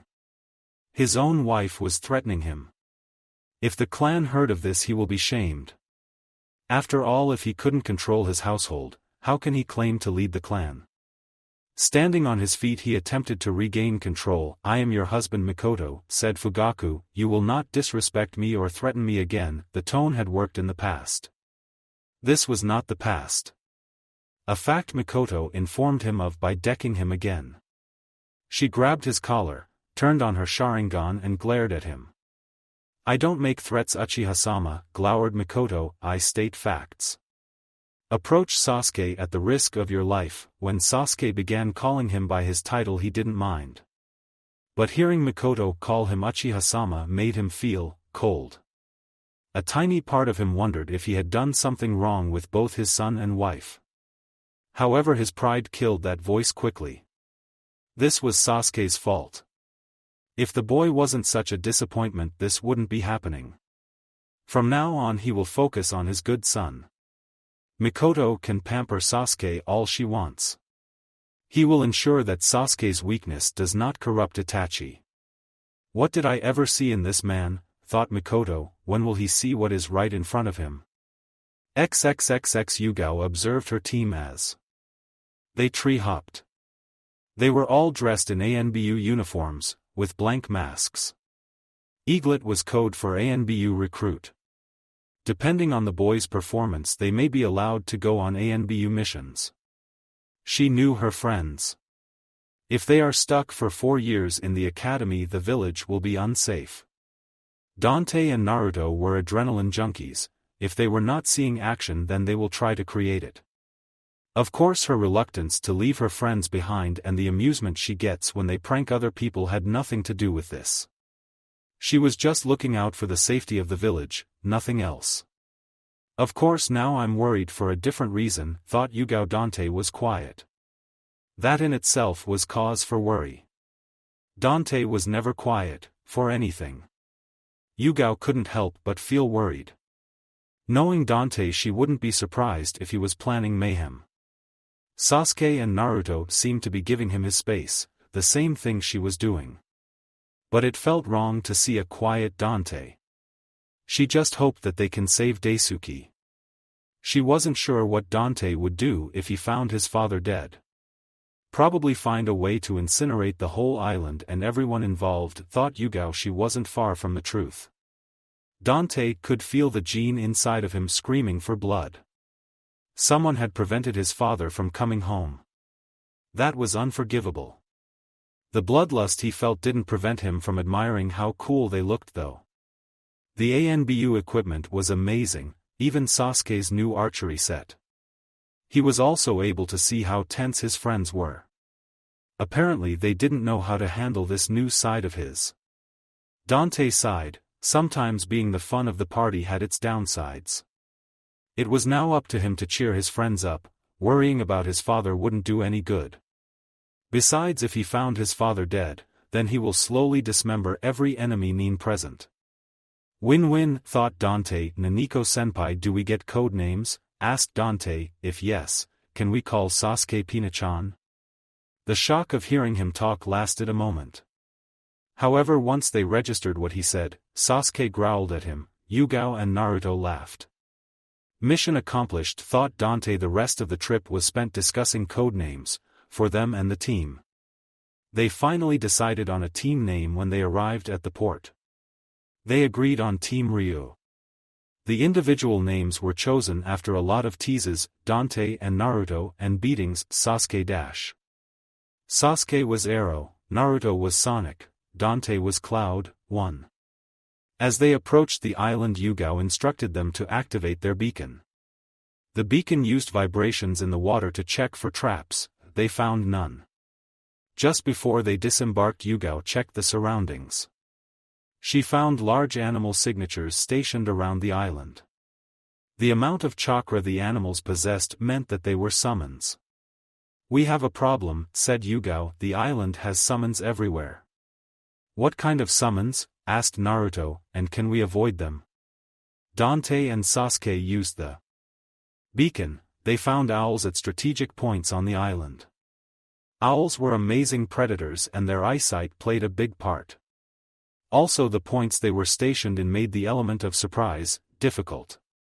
However, they were able to map out half of the island from their position. They didn't find a single soul. That means they will have to go deep into the island to find them. "This is going to sound strange coming from me," said Dante, "but we need to maintain the element of surprise." Sasuke blinked. As he thought about it, though, he understood. "You don't want them to see their execution coming." Dante was shocked. He wiped a tear from his eye. "Sasuke, you finally joined the crazy train," said Dante. "I am proud of you." Sasuke twitched. "I am not crazy," Dante titled his head. "I am crazy and you understood my train of thought, so that means." Naruto smirked. "It means you're crazy, team." Dante smiled internally when the tension dropped. He knew what the stakes were, more than anyone. But he refused to be a downer because of it. Like he said, worst comes to worst, he dismembers every single being on the island. Just then he had an idea. "We can teleport." Everyone shared a quizzical look. "What are talking about?" asked Sasuke. Dante sighed. Sometimes his friend lacked imagination. "The Kawarimi allows you to lock onto an object with your chakra and substitute with it, right?" "What does that have to do with anything?" asked Naruto. "We use our beacon to substitute with an object at the edge of our range. Thanks to our crystals, that kind of jump wouldn't be too hard." Sasuke sighed. "What about the smoke screen or the chakra output?" "Do you have a better idea?" asked Dante. Yugao smirked. "Actually, I think I know how to block both." "You see, Arrow," said Dante, "Kat-senpai knows how to think outside the box." Ma pacified Yugao. "Your ANBU suits are fitted with special seals. They regulate chakra flow. With your control you can negate both problems." Dante blinked. "Okay, I'm not the only one who thinks that is unfair, right?" "The seal is only as good as the agent's level of control," said Yugao. Dante smirked. "Alright, let's do this." Turns out the plan worked perfectly. They were able to teleport to the center of the island. From there they were able to locate the stadium at the edge of the island. Upon closer inspection they found over 3 dozen ninja with weird headbands. There was a large box at the center of the stadium surrounded by incredibly complex seals. A large percent of the 500 lay dead in a heap east of the stadium. The rest, including Daisuke and his team, were in cages guarded by the ninja. They arrived just in time to watch them lead 12 people to the center. The seals lit up and a moment later a dozen people lay dead on the ground. Sugo Nobuyuki gritted his teeth. 3 years ago he found a legendary box holding a weapon of immense power. His village was so unknown and small it was an insult. Hidden Blade was once a great village. They produced the best swordsmen. However, when villages like Kiri and Kumo sprang up, his village's reputation died. At first they tried to ally with Kiri. But Kiri was called Bloody Mist for a reason. When negotiations failed, his foolish leaders asked Konoha for help. They were betrayed by Shimara Danzo. It was only logical that he kill his predecessors and take matters into his own hands. The box was Hidden Blade's chance to destroy their enemies. The ritual required human life, or so the dead coder told him. But after 3 years and thousands dead, Sugo was beginning to think he had been had. He looked at the injured Konoha team as an idea hit him. What better way to end this project than with one last test? Just as he ordered his men to bring them forward, he heard, "Combination." great steam dragon. Sugo watched dumbfounded as a vicious dragon cut through his men. The shock doubled when he saw a blur cutting those who escaped the dragon. The attack took his men completely by surprise and they stood no chance. Within 2 minutes 16 of his 36 men lay dead around the stadium. Thankfully the remaining 20 had long since gotten over their shock and surrounded him. The great dragon and the blur receded, along with the Konoha team. Sugo had caught a glimpse of the blur just before he jumped away. "I am honored to have a Konoha ANBU team stand against me," said Sugo. "Why don't you come out so we can get acquainted?" "My name is Sugo Nobuyuki, and who are you?" Yugao watched as the boys regained their breath. Their combined crystals had created the most dangerous dragon she had ever seen. Their plan worked out successfully though. She had a shadow clone watching over Daisuke and his team. Once the threat was neutralized, her clone will inform them and lead them off the island. Sasuke had been adamant about their identity remaining a secret, for now. She was pulled out of her thoughts when all the owls on the island started to converge around them. "I don't know how you avoided my owls," said Sugo, "but I can assure you, it won't happen again. We have to take them out," said Naruto, "or else they could find Uncle Daisuke's location." "Judging from their connection," said Yugao, "it seems Sugo is the summoner." That was all the information Dante needed. Yugao was a second too late in grabbing him. Dante substituted with a stone near Sugo and charged him. Yugao watched Dante try to slice into Sugo. "Try." Sugo evaded the strike and kicked Dante into the center seal. She knew the only reason Dante had gone off like that was sentiment. Dante was smart enough to know long-distance attacks were their best option. They watched in trepidation as the light enveloped Dante and he screamed in pain. Yugao felt her chest constrict in painfully. She wasn't the only one. Sasuke had just watched his best friend die, in slow motion. "Cloud!" screamed Sonic. Sasuke could see Kyuubi's chakra bubbling inside Sonic, just about to come out. Before it did, they heard laughter coming from the center seal. It was Dante. The light subsided and Dante was laughing his ass off. His friends were so happy to see him alive they teleported to the circle. The seal had disappeared. Sasuke slammed his fist on Dante's head. "Don't ever scare us again, you lunatic." Dante could barely hear what Sasuke was saying. After the pain of the seal passed, he noticed something in his hands. The objects in his hands were absolutely perfect. Everyone watched as Dante stood up and pointed 2 weapons at a very pissed-off Sugo. "Game on," said Dante. Sasuke watched compressed senbons coated in chakra tear through the men surrounding Sugo. The senbon were being launched from holes in the 2 weapons. The projectiles were small, but judging from the injuries it caused, they packed quite the punch. Sugo was livid. After all this time, the box opened for Konoha. Once again the great nations have stolen what rightfully belongs to them. But there was a silver lining to this: Konoha's morals will work in his favor.